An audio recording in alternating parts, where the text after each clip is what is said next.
Halo guys, kembali lagi dengan Tripassion. Apa kabar kalian semua? Kita telah lama sekali tidak bertemu ya. Semoga kalian sehat saja ya bro. Baiklah, kali ini kita akan membahas 5 anime terseru menurut Tripassion. Buat kalian para wibu elit, terutama untuk para wibu yang baru saja memulai karir wibu kalian, atau kita sebut saja sebagai wibu newbie ya, kalian bisa menonton video ini dan sebarkan video ini ke sesama rekan wibu kalian. Atau basa-basi, karena yang basi hanyalah susu basi.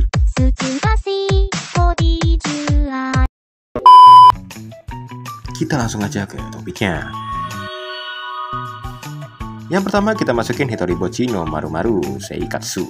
Ya, adalah sebuah seri manga 4 panel Jepang yang ditulis dan digambarkan oleh Kazuo yang memulai serialisasi di majalah terbitan ASGII, Media World Comic dan Geiki Daigoji pada tahun 2013. 4 volume tankobon telah diterbitkan. Sebuah seri televisi anime adaptasi oleh C2C ditayangkan di Jepang sejak April hingga Juni 2019. Bochi Hitori adalah sebuah gadis yang menderita kecemasan sosial, ya seperti orang nolep ya, membuat dirinya kesulitan untuk berbicara dengan orang lain.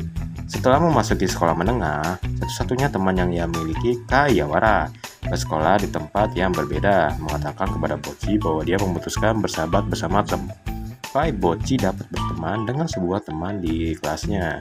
Dengan demikian, Bochi mendapatkan tugas untuk berteman dengan semua orang di kelasnya sebelum lulus. Ya seperti tugas seorang nolep.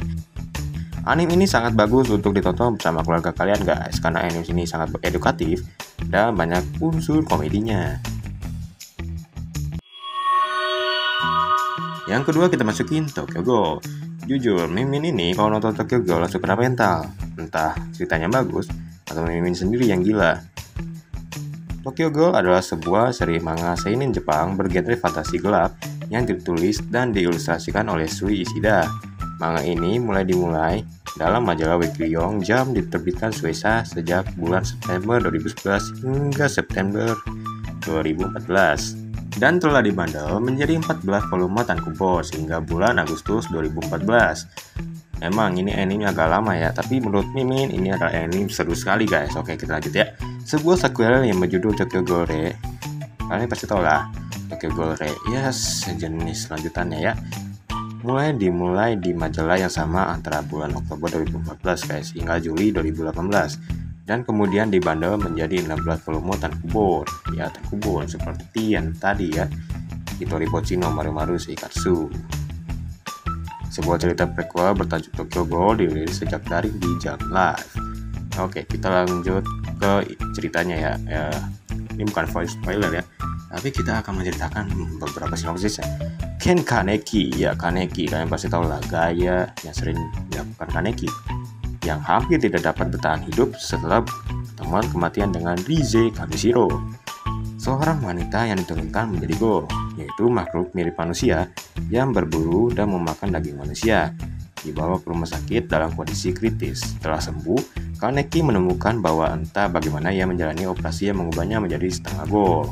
Dan seperti mereka harus mengonsumsi daging manusia untuk bertahan hidup juga, tapi mereka masih bisa minum kopi. Dengan tidak ada orang lain untuk berpaling, ia diambil oleh Go yang mengelola kedai kopi Anteiku. Orang pertama yang menemukannya oleh Yoshimura dan Touka Kirishima yang mengajarinya untuk menghadapi kehidupan barunya sebagai setengah manusia atau setengah Go, termasuk berinteraksi dengan masyarakat Go dan yang bertentang faksi, sementara berjuang untuk menjaga rahasia identitasnya dari manusia lainnya. Di sana ia bertemu dengan Tsukiyama Shou yang berniat memakannya. Jadi seperti Go makan Go, ya kanibal. Dan seniornya di kampus, Nishiki Nishio dan pacarnya Kimi.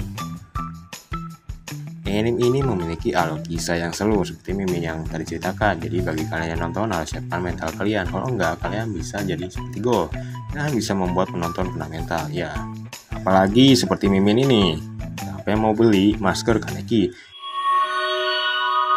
Yang ketiga, Shigatsu wa Kimi no Uso. Kalian pasti tahu lah, si Kaori yang hampir mirip sama cicak. Adalah serial manga Jepang yang ditulis dan diilustrasikan oleh Naoshi Arakawa. Diadaptasi oleh A1 Picture sebagai serial anime televisi yang disiarkan pada Oktober 2014 Maret 2015 di Fuji TV Blog no Itamin A. Serial ini juga diadaptasi menjadi sebuah live action yang ditayangkan di bioskop di Jepang pada September 2016. Kosei Harima adalah seorang anak yang berbakat dalam bermain piano dan selalu tampil berdominasi dalam berbagai kompetisi, sehingga menjadikannya terkenal di antara para musikus cilik. Setelah ibu sekaligus instrukturnya meninggal dunia, dia mengalami penurunan mental di tengah-tengah sebuah pertunjukan piano di usia 11 tahun. Trauma yang dideritanya menyebabkan ia kehilangan kemampuan untuk mendengar suara dentingan piano. Meskipun secara fisik penderakannya sebenarnya baik-baik saja. 2 tahun sebelum Kosei tidak pernah menyentuh pianonya dan beranggapan dunianya menjadi dunia yang monoton tanpa warna. Dia pun seakan melepas kehidupannya dan hanya berinteraksi dekat dengan kedua sahabatnya, Sabisagi Sawabe dan Ryota Watari. Hingga pada suatu hari, ia bertemu seseorang yang mengubah hidupnya serta memberikan kembali warna dalam hidupnya, yaitu Kaori Miyazono. Kaori adalah seorang pemain biola seumuran Kosei yang bersifat ceria dan penuh semangat serta memiliki gaya bermain musik yang bebas dan ekspresif. Berlawanan dengan gaya bermain Kosei yang kaku dan terstruktur. Lambat laun, Kaori menuntun Kosei kembali ke dunia musik dan menunjukkan bahwa permainan musik adalah sebuah hal yang perlu diresapi menggunakan perasaan dan imajinasi. Kosei pun secara perlahan menemukan makna baru dalam permainan musiknya dan juga menaruh perasaan suka kepada Kaori. Tanpa menyadari ada alasan tersendiri bagi Kaori untuk menuntun Kosei kembali ke dunia musik.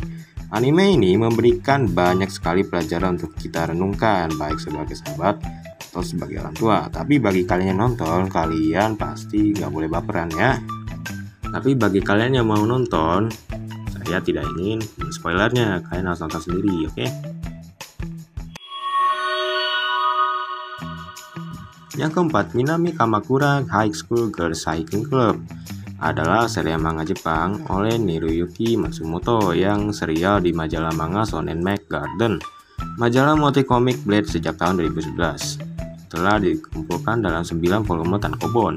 Ya, tankobon lagi ya. Adaptasi serial televisi anime 13 episode oleh CG Staff dan ACGT ditayangkan antara tanggal 6 dan 15 Mei 2017. Mai Haru Hiromi yang telah pindah ke Nagasaki ke Kamakura, sebuah kota tanpa apa-apa selain bukit. Dia menuju ke sekolah dengan menggunakan sepedanya. Ia bersemangat tentang kehidupan barunya di Kamakura dan hari pertamanya di sekolah tinggi. Namun, ini adalah pertama kalinya dia pergi ke sekolah memakai sepeda dalam waktu yang cukup lama, dan dia tampaknya memiliki beberapa kesulitan. Saat itulah dia bertemu Ekitsuki Tomoe. Melalui instruksi Tomoe dan bergabung dengan anak-anak klub bersepeda, Hiromi mulai berubah sedikit demi sedikit. Anime ini berusaha sekuat tenaga untuk mengajak kalian ikut bersepeda. Jadi, milikilah sepeda sebelum kau memilikiku.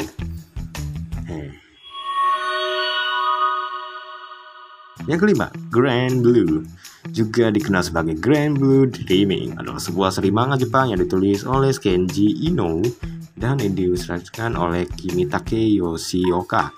Manga ini telah dimuat di majalah manga Seinen Meikout Ansha Good Afternoon sejak bulan April 2014 dan telah dibandel menjadi 12 volume tankobon. Ya, tankobon lagi ya. Manga ini diterbitkan secara digital dalam bahasa Inggris oleh Kondasya Yusa, biasa di bawah label Kondasya Comics. Versi adaptasi anime yang diproduksi oleh Zero G mulai tayang sejak tanggal 14 Juli hingga 29 September 2018 di blog pemrograman anime di MB. Lori Kitahara menantikan kehidupan barunya di Semenanjung Izu sembari bersiap untuk memulai kehidupan kuliahnya di sana dan tinggal di kamar yang berada di toko selam milik pamannya, Grand Blue. Namun ia terkejut ketika bertemu dengan klub selam lokal yang terdiri dari para pria berotot yang menghabiskan waktu dengan mabuk, berpesta, dan telanjang daripada melakukan kegiatan menyelam. Ya, mereka seperti orang-orang gay ya. Meskipun ia mencoba untuk menjauh dirinya dari kelompok tersebut, Lori dengan cepat terbawa tingkah mereka. Sementara para sepupunya mencoba menunjukkan keindahan menyelam di lautan kepadanya. Anime ini memiliki banyak kelemahan dan kelebihan, tapi kami akan bahas kelebihannya saja. Anime ini memiliki voice actor yang sangat mendalami perannya, membuat alur cerita menjadi bagus dan nyaman ditonton. Anime juga berguna untuk bangsa dan negara tentang selam atau menyelam, walaupun ada sedikit unsur gay-nya ya. Baiklah, itu dia konten bisa kami buatkan untuk video kali ini. Bagaimana menurut kalian? Apakah kalian setuju dengan pendapat kami? Silahkan ketikkan di komentar, oke? Tetap patuhi prokes dan jaga kesehatan. See you for the next videos. Bye-bye. He said one day we'll leave this world behind, so live a life